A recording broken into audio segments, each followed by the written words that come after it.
September 15 വ്യാകുല മാതാവിൻ്റെ തിരുനാൾ നാം പരിശുദ്ധ കത്തോലിക്കാ സഭയിൽ ആഘോഷിക്കുന്നു. ഈശോയെ സ്നേഹം നിറഞ്ഞവരെ, വ്യാകുലത്തിൻ്റെ, സഹനത്തിൻ്റെ, വേദനയുടെ ഒരു തിരുനാളാണ് വ്യാകുല മാതാവിൻ്റെ തിരുനാൾ. പരിശുദ്ധ കന്യകാമറിയത്ത് തൻ്റെ ജീവിതത്തെ അനുഭവിക്കേണ്ടി വന്ന വ്യാകുലവും വേദനയുമാണ് ഈ തിരുനാളിൻ്റെ അടിസ്ഥാനം. പക്ഷേ നമ്മുടെയൊക്കെ സാധാരണ വേദന പോലത്തെ ഒരു വേദന, യാദൃശ്ചികമായിട്ടുള്ള ഒരു വേദനയായിരുന്നില്ല പരിശുദ്ധ കന്യകാമറിയത്തിൻ്റെ വേദനയും സഹനവും എന്ന് ആദ്യമേ നാം അറിഞ്ഞിരിക്കണം. മറിച്ച് അത് ദൈവം മുൻകൂട്ടി കണ്ടതും തൻ്റെ രക്ഷാകരമായ പദ്ധതിയിൽ ഉൾപ്പെടുത്തിയതുമായിരുന്നു.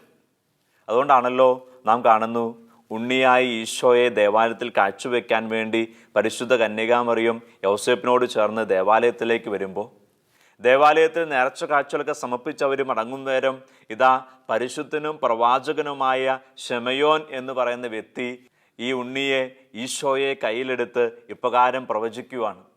ദൈവത്തെ സ്തുതിച്ച് ദൈവത്തെ മഹത്വപ്പെടുത്തിയതിനു ശേഷം അവരെ അനുഗ്രഹിച്ച് പരിശുദ്ധ കന്യകാമറിയത്തോട് ശമയോൻ ഇപ്രകാരം പറയുകയാണ്. ലൂക്കാ സുവിശേഷം 2-ാം അധ്യായം അതിൻ്റെ 34-35 വാക്യങ്ങൾ. ശമയോൻ അവരെ അനുഗ്രഹിച്ചുകൊണ്ട് അവൻ്റെ അമ്മയായ മറിയത്തോട് പറഞ്ഞു, ഇവൻ ഇസ്രായേലിൽ പലരുടെയും വീഴ്ചയ്ക്കും ഉയർച്ചയ്ക്കും കാരണമാകും. ഇവൻ വിവാദ വിഷയമായ അടയാളവുമായിരിക്കും. അങ്ങനെ അനേകരുടെ ഹൃദയവികാരങ്ങൾ വെളിപ്പെടും. നിന്റെ ഹൃദയത്തിലൂടെ ഒരു വാൾ തുളച്ചു കയറുകയും ചെയ്യും. പരിശുദ്ധ കന്യകാമറിയത്തെ നോക്കിയിട്ടാണ് ശമയോൻ പറയുക, നിന്റെ ഹൃദയത്തിലൂടെ ഒരു വാൾ തുളച്ചു കയറും. നിന്റെ ഹൃദയത്തിൽ ഒരു വാൾ തുളച്ചു കയറുക എന്ന് ദൈവത്തിൻ്റെ രക്ഷാകരമായ പദ്ധതിയുടെ ഭാഗമാണ് എന്നാണ് അവിടെ ശമയോൻ പറഞ്ഞു വയ്ക്കുക. പ്രിയപ്പെട്ടവരെ, പരിശുദ്ധ കന്യകാമറിയത്തിൻ്റെ ഹൃദയത്തിലൂടെ ഒരു വാൾ തുളച്ചു കയറി. ഹൃദയ സഹനങ്ങൾക്ക് വിധേയായവളാണ് അവൾ. അവളിന്ന് സ്വർഗീയ മഹത്വത്തിലായിരിക്കുന്നെങ്കിൽ അത് സഹനത്തിലൂടെ, വേദനയിലൂടെ, വലിയ വില കൊടുത്ത് അവൾ നേടിയെടുത്തതാണ് എന്നുകൂടിയാണ് ഈ തിരുനാൾ നമ്മെ ഓർമ്മപ്പെടുത്തുക. വേദന കൊടുത്ത്, കണ്ണുനീര് കൊടുത്ത് അവൾ നേടിയെടുത്താണ്, ഈ ജീവിതത്തോട് നേടിയെടുത്തതാണ് ഇന്ന് അവളായിരിക്കുന്ന സ്വർഗീയ മഹത്വം. ഈശോയോടൊപ്പമുള്ള മാതാവിൻ്റെ സഹനം ആരംഭിക്കുന്നത് കുരിശിൻ്റെ വഴിയിൽ മാത്രമല്ല, മറിച്ച് അത് അവരുടെ ജീവിതത്തിൻ്റെ ആരംഭം മുതലേ ഉണ്ടായിരുന്നു. പ്രിയപ്പെട്ടവരെ, പരിശുദ്ധ കന്യകാമറിയത്തിൻ്റെ വ്യാകുലങ്ങളെ 7 എണ്ണമായിട്ടാണ് പരിശുദ്ധ കത്തോലിക്ക സഭ എണ്ണി തിട്ടപ്പെടുത്തുക. അവ ഓരോന്നും ഇവയാണ്. ഒന്നാമത്തത്, ജെറുസലേം ദേവാലയത്തിൽ വെച്ച് ശമയോൻ ഈശോയെക്കുറിച്ചും മാതാവിനെക്കുറിച്ചും നൽകുന്ന പ്രവചനം. രണ്ടാമത്തത്, കുഞ്ഞിന് ജന്മം നൽകി അധികം ദിവസം കഴിയുന്നതിന് മുമ്പേ ആ കുഞ്ഞിനെയുമായിട്ട് ഈജിപ്തിലേക്ക് പലായനം ചെയ്യേണ്ടി വരുന്ന ആ ദുരനുഭവം. മൂന്നാമത്തത്, ഇതാ ബാലനായ ഈശോയെ ദേവാലയത്തിൽ വെച്ച് കാണാതാവുകയും 3 ദിവസത്തോളം വേദനയോടെ, ഹൃദയത്തിൻ്റെ വേദനയോടെ തൻ്റെ കുഞ്ഞിനെ അന്വേഷിച്ച് നടക്കുകയും ചെയ്യുന്ന ആ വേദന.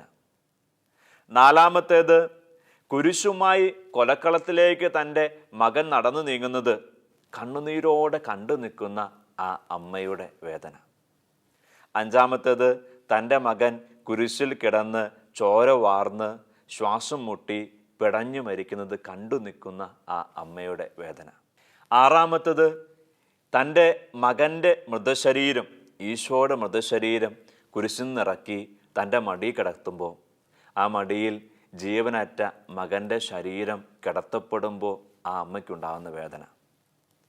ഏഴാമത്തേത്, തൻ്റെ മകൻ്റെ ശരീരം മറവ് ചെയ്യുന്നത് കണ്ടു നിൽക്കുന്ന ആ അമ്മയുടെ വേദന. പരിശുദ്ധ കന്യകാമറിയത്തിൻ്റെ ഈ 7 സഹനങ്ങളെയും നമ്മൾ എടുത്തു വെച്ച് ധ്യാനിക്കുമ്പോൾ നമുക്ക് മനസ്സിലാക്കാൻ പറ്റുന്ന 2 കാര്യങ്ങളാണ്. ഒന്നാമത്തത്, ഈ ഓരോ സഹനവും, ഈ ഓരോ വേദനയും യേശുക്രിസ്തുവിനോട് ചേർന്ന് ഉള്ളതായിരുന്നു. ഈശോയുടെ രക്ഷാകര ദൗത്യവുമായിട്ട് ബന്ധപ്പെട്ടതായിരുന്നു ഈ സഹനങ്ങൾ ഓരോന്നും. രണ്ടാമത്തത്, ഈ ഓരോ സഹനവും പരിശുദ്ധ കന്യകാമറിയം വ്യക്തിപരമായി തൻ്റെ ഹൃദയത്തിൽ അനുഭവിച്ചതാണ്. അവളുടെ അനുഭവം ഒരമ്മ എന്ന രീതിയിൽ വ്യക്തിപരമായി അവൾ ഹൃദയത്തിൽ അനുഭവിച്ചതാണ് ഇവയോരോന്നും. ഇപ്പം 2 കാര്യങ്ങൾ. ഒന്ന്, രക്ഷാകരമായ ദൈവീക രഹസ്യത്തോട് ചേർന്നുള്ള സഹനമായിരുന്നു, അതുകൊണ്ട് തന്നെ രക്ഷാകരമാണ്. ഇനി രണ്ടാമത്തത്, ഇവ ഓരോന്നും അവളുടെ വ്യക്തിപരമായ സഹനമാണ്. അവൾ അനുഭവിച്ചതാണ്. അവൾ അനുഭവിക്കുകയും കർത്താവിന് സമർപ്പിക്കുകയും ചെയ്തതാണ് ഈ സഹനങ്ങൾ ഓരോന്നും. നമ്മുടെ കർത്താവായ ഈശോ മിശിഹായുടെ പീഡാസഹനത്തിൻ്റെയും മരണത്തിൻ്റെയും സമയത്ത് പരിശുദ്ധ കന്യാമറിയത്തിൽ ഉണ്ടായിരുന്ന വലിയ ദുഃഖത്തെയും ആ ഹൃദയത്തിൻ്റെ ദുഃഖഭാരത്തിൻ്റെ കാഠിന്യത്തെയുമാണ് ഈ ഓരോ സംഭവങ്ങളും നമ്മെ ഓർമ്മപ്പെടുത്തുക. 12-ാം നൂറ്റാണ്ടോടെ പരിശുദ്ധ കന്യകാമറിയത്തിൻ്റെ വ്യാകുലത്തിൻ്റെ തിരുനാൾ പല നാമങ്ങളിലാണെങ്കിലും അറിയപ്പെട്ടു തുടങ്ങിയിരുന്നു. പിന്നീട് 14-15 നൂറ്റാണ്ടോടുകൂടെ ഇത് സഭയിൽ ആകമാനം അറിയപ്പെടാനും ആഘോഷിക്കപ്പെടാനും ഇടയായിത്തീർന്നു. അതിന് ബെനഡിക്റ്റിൻ സന്യാസ സമൂഹത്തിലെ സന്യാസിമാരുടെ പ്രത്യേക പിന്തുണയും അവരുടെ ലേഖനങ്ങളും അവരുടെ എഴുത്തുകളൊക്കെ സഹായകമായി എന്നാണ് ചരിത്രത്തിൽ നാം മനസ്സിലാക്കുക. അതിൻ്റെയൊക്കെ ഫലമായി 1482 ഔദ്യോഗികമായി ലത്തീൻ ആരാധനാക്രമത്തിൽ അവർ ലേഡി ഓഫ് കമ്പാഷൻ എന്ന പേരിൽ ഈ തിരുനാൾ ഇടം പിടിച്ചു. പരിശുദ്ധ കന്യകാമറിയം തൻ്റെ മകനായ യേശുക്രിസ്തുവിൻ്റെ സഹനത്തോട് എത്രത്തോളം ഹൃദയപൂർവ്വം ചേർന്ന് നിന്നു എന്നുള്ളതിനെ പ്രകീർത്തിച്ചുകൊണ്ടായിരുന്നു ഈ ഒരു നാമം ഈ ഒരു തിരുനാളിന് നൽകപ്പെട്ടത്. കമ്പാഷൻ എന്ന പേരിൻ്റെ ഉത്ഭവം സഫർ വിത്ത് എന്ന 2 ലാറ്റിൻ പദങ്ങളിൽ നിന്നാണ് വരിക. എന്ന് പറഞ്ഞാൽ കൂടെ സഹിക്കുക എന്നർത്ഥം. തൻ്റെ മകൻ്റെ കൂടെ, ദൈവപുത്രൻ്റെ കൂടെ അവൾ സഹിച്ചു എന്നതിനെ പ്രകീർത്തിച്ചുകൊണ്ടാണ് ഈ ഒരു പേര് ഈ ഒരു തിരുനാളിന് നൽകപ്പെട്ടത്. പിന്നീട് കുറച്ച് വർഷങ്ങൾക്ക് ശേഷം 1727 ബെനഡിക്റ്റ് 13 മാർപ്പാപ്പ ഓശാന ഞായറാഴ്ചത്തേക്ക് മുമ്പുള്ള ശനിയാഴ്ച ദിവസം ഈ തിരുനാൾ തീരുമാനിക്കുകയുണ്ടായി. അപ്പോഴും കൃത്യമായിട്ടുള്ള ഒരു ഡേറ്റ് ഈ തിരുനാൾ നൽകിയിരുന്നില്ല.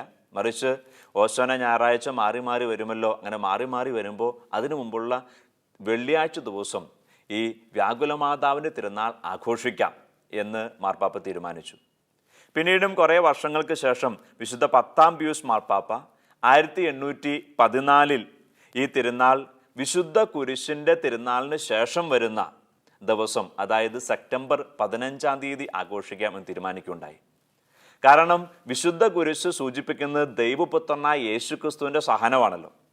അപ്പോൾ ദൈവപുത്രനായ യേശുക്രിസ്തുവിൻ്റെ സഹനത്തെ ഓർമ്മപ്പെടുത്തുന്ന വിശുദ്ധ കുരിശ് തിരുനാൾ സെപ്റ്റംബർ 14-ാം തീയതി ആഘോഷിക്കുമ്പോൾ അതിന് തൊട്ടടുത്ത ദിവസം ആ ഈശോട് ചേർന്ന് സഹിച്ച പരിശുദ്ധ കന്യകാമറിയത്തിൻ്റെയും സഹനത്തിൻ്റെ തിരുനാൾ ആഘോഷിക്കുന്നത് ഉചിതമാണ് എന്ന് പരിശുദ്ധ മാർപ്പാപ്പ കണ്ടു. സഭ അത് അംഗീകരിക്കുകയും അങ്ങനെ നാളിതുവരെ സെപ്റ്റംബർ 15-ാം തീയതി വ്യാകുലമാതാവിൻ്റെ തിരുനാൾ ആഘോഷിക്കുകയും ചെയ്യുന്നു. ഇത് യഥാർത്ഥത്തിൽ ഒരു സ്നേഹത്തിൻ്റെ തിരുനാളാണ്. സ്നേഹത്തോടു കൂടിയ സഹനത്തിൻ്റെ തിരുനാളാണ്. വിശുദ്ധനായ ബർണാഡ് ഇപ്രകാരം എഴുതി വയ്ക്കുന്നു: മറ്റെല്ലാവരെയുംകാൾ വലിയ സ്നേഹത്താൽ യേശു ശരീരത്തിൽ മരിച്ചു.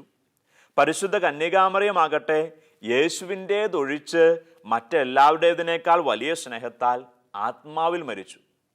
നമുക്കറിയാം, നമ്മുടെ കർത്താവായ യേശുക്രിസ്തു ശരീരത്തിൽ മരിച്ചുകൊണ്ട്, രക്തം ചിന്തി മരിച്ചുകൊണ്ടാണ് നമ്മുടെ രക്ഷ സാധ്യമാക്കിയത്. ഈശോ തന്നെ പറയുകയും ചെയ്തു, സ്നേഹിതന് വേണ്ടി മരിക്കുന്നതിനേക്കാൾ വലിയ സ്നേഹവുമില്ല. അങ്ങനെ ഈശോ നമ്മെക്കുറിച്ചുള്ള ഏറ്റവും വലിയ സ്നേഹത്തിൻ്റെ പൂർണ്ണതയാണ് എന്ന് തൻ്റെ മരണത്തിലൂടെ തെളിയിച്ചു.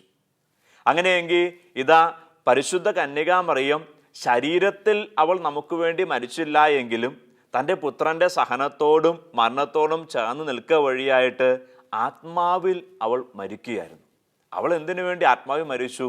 അവളും തൻ്റെ പുത്രനോട് ചേർന്ന് മനുഷ്യകുലത്തെ മുഴുവൻ സ്നേഹിച്ചു. തൻ്റെ പുത്രനെയും സ്നേഹിച്ചു. പുത്രൻ്റെ ദൗത്യമായ മനുഷ്യകുലത്തെ രക്ഷിക്കുക എന്ന രക്ഷാകര പദ്ധതിയെയും അവൾ സ്നേഹിച്ചു. അപ്പം അതുകൊണ്ടാണ് വിശുദ്ധൻ പറയുക, സ്നേഹത്തെ പ്രതി അവളും മരിച്ചു. പരിശുദ്ധ ജോൺ പോൾ 2 മാർപ്പാപ്പ ഈ പരിശുദ്ധ കന്യകാമറിയത്തിൻ്റെ സഹനത്തെ പ്രകീർത്തിച്ചുകൊണ്ട് നമ്മെ ഇപ്രകാരം ഓർമ്മപ്പെടുത്തുന്നുണ്ട്. മാർപ്പാപ്പ പറയുകയാണ്, മനുഷ്യകുലത്തെ ബാധിക്കുകയും പീഡിപ്പിക്കുകയും ചെയ്യുന്ന മാനസികവും ശാരീരികവുമായ സഹനങ്ങളാൽ കഷ്ടപ്പെടുന്നവരെ ആശ്വസിപ്പിച്ചുകൊണ്ട് പരിശുദ്ധ കന്യകാമറിയം ഇന്നും മുന്നോട്ട് പോയിക്കൊണ്ടിരിക്കുക. അവൾക്ക് നമ്മുടെ വേദനകളും വിഷമങ്ങളും മനസ്സിലാക്കാൻ കഴിയും.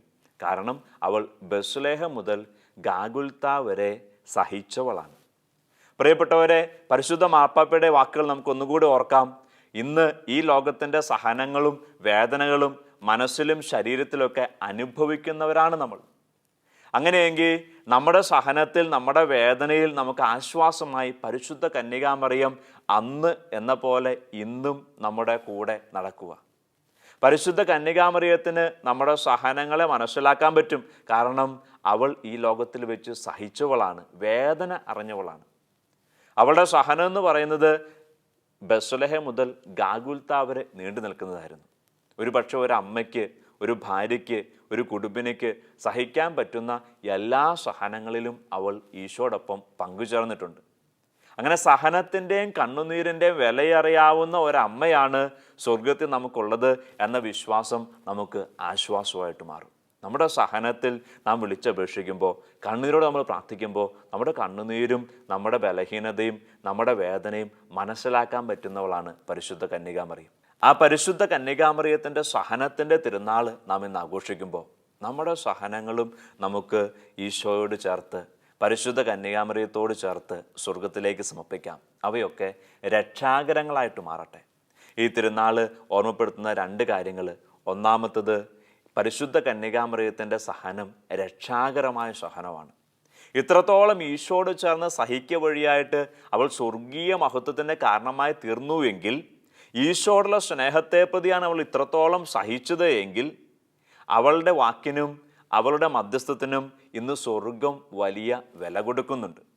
അപ്പോൾ അതുകൊണ്ട് പരിശുദ്ധ കന്യകാമറിയം ഒരു കാര്യം സ്വർഗീയ പിതാവിനോട് ചോദിച്ചാൽ, ഈശോയോട് പറഞ്ഞാൽ അത് നടക്കാതിരിക്കില്ല. കാരണം ഇത്രത്തോളം ഈ ലോകത്തിൽ ഈശോയോട് ചേർന്ന് സഹിച്ചവളാണവൾ. അവളുടെ സഹനത്തിൻ്റെ വില കാരണം അവൾ ചോദിക്കുന്നതൊന്നും സ്വർഗപിതാവ് നിഷേധിക്കുകയില്ല. ഇനി രണ്ടാമത്, അവളും സാധാരണ ഒരു മനുഷ്യ സ്ത്രീയായിരുന്നു. പക്ഷേ അവൾ ഈ ലോകത്തിൽ വെച്ച് സഹനം നൽകിക്കൊണ്ട്, വേദന നൽകിക്കൊണ്ട്, തൻ്റെ സഹനവും വേദന രക്ഷാകരമാക്കി മാറ്റിക്കൊണ്ട് ഇന്ന് സ്വർഗത്തിൽ വലിയ പദവിയിൽ, വലിയ മഹത്വത്തിലായിരിക്കുവാണ്. അതിനെയൊക്കെ ചേർത്ത് വെച്ചിട്ടാണ് ഇതാ പൗലോസ്ലീഹ പറയാൻ, നമുക്ക് വെളിപ്പെടാനിരിക്കുന്ന മഹത്വത്തോട് തുലനം ചെയ്യുമ്പോൾ ഇന്നിൻ്റെ സഹനങ്ങൾ എത്രയോ നിസ്സാരമാണ്. നമ്മുടെ ജീവിതത്തിൽ ഇന്നിൻ്റെ സഹനങ്ങൾ അത് ഈശോയുടെ കുരിശുമരണത്തോട് ചേർത്ത് വെക്കുവാണെങ്കിൽ, പരിശുദ്ധ ദൈവമാതാവ് ചേർത്ത് വെച്ച പോലെ ദൈവത്തോട് ചേർത്ത് വെക്കുവാണെങ്കിൽ, നമുക്കും സ്വർഗത്തിൽ വലിയ മഹത്വം വെളിപ്പെടാനിരിക്കുന്നു എന്ന വസ്തുത കൂടെ ഈ തിരുനാൾ നമ്മെ ആഘോഷിക്കുന്നു. പ്രിയപ്പെട്ടവരെ, ഈ ദിവസങ്ങളിലൊക്കെ പരിശുദ്ധ കന്യകാമറിയത്തിൻ്റെ തിരുനാളുകളെക്കുറിച്ച് നമ്മൾ അറിയുകയും മനസ്സിലാക്കുകയും ചെയ്യുകയാണ്. ഓരോ തിരുനാളും പരിശുദ്ധ കന്യകാമറിയം ഈ ലോകത്തിൽ, ഈ ജീവിതത്തിൽ എങ്ങനെ ദൈവത്തെ മഹത്വപ്പെടുത്തി എന്നതിനെക്കുറിച്ചാണ് നമ്മോട് പറയുക. പ്രത്യേകിച്ച് ഈ വ്യാകുലമാതാവിൻ്റെ തിരുനാൾ നമ്മോട് പറയുക അവളുടെ വേദന, അവളുടെ തിക്താനുഭവങ്ങൾ, ഒരു പക്ഷേ മറ്റുള്ളവർ അവൾക്കെതിരെ പെരുമാറിയത്, അതെങ്ങനെ അവൾ നന്മയാക്കി മാറ്റി എന്നതിനെക്കുറിച്ചാണ്. ഇത് നമുക്കൊരു മാതൃകയായിട്ട് മാറട്ടെ, ഇത് നമുക്കൊരു പ്രചോദനമായിട്ട് മാറട്ടെ. നമ്മുടെ ജീവിതത്തിനും പലരും നമ്മെ അകാരണമായി, അന്യായമായിട്ട് വേദനിപ്പിക്കുന്നുണ്ടാവും. അങ്ങനെയുള്ള തിക്താനുഭവങ്ങൾ, നെഗറ്റീവായിട്ടുള്ള കാര്യങ്ങളും ദൈവത്തോട് ചേർത്ത് വെച്ച് നമുക്ക് പോസിറ്റീവായിട്ട് മാറ്റാൻ, അനുഗ്രഹമായിട്ട് മാറ്റാൻ, മഹത്വമായിട്ട് മാറ്റാൻ സാധിക്കുമെന്ന് പരിശുദ്ധ കന്യകാമറിയം നമ്മെ പഠിപ്പിക്കുന്നു. പരിശുദ്ധ കന്യകാമറിയത്തോട് ചേർന്ന് സ്വർഗത്തിലേക്ക് നമുക്ക് യാത്ര ചെയ്യാം. ഈശോ നമ്മെ അനുഗ്രഹിക്കട്ടെ.